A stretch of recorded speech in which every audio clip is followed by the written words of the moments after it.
Устраняем скрип сидений на Лада Гранта. Что нам для этого понадобится? Нам понадобится вот такая вот трубочка ПВХ диаметром где-то 4-5 миллиметров. Плоскогубцы хороший, мощный. Так, и усилие, наверное, килограмм 100. И тут есть еще такой момент. Я уже 2 кресла сделал. Вот на этой левой пружине, не знаю, какого усилия надо. Ну, я один еле кое-как справился с ней. Остальные, в принципе, более-менее так пружины встали. Вот я на нижних пружинах трубки ПВХ поставил, на верхних пружинах.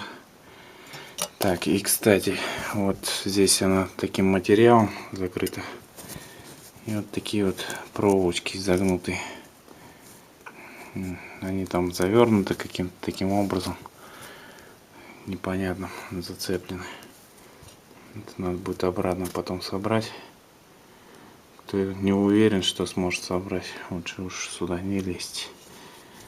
В принципе, вот развернул, наверное, плоскогубцами можно будет собрать в кучу.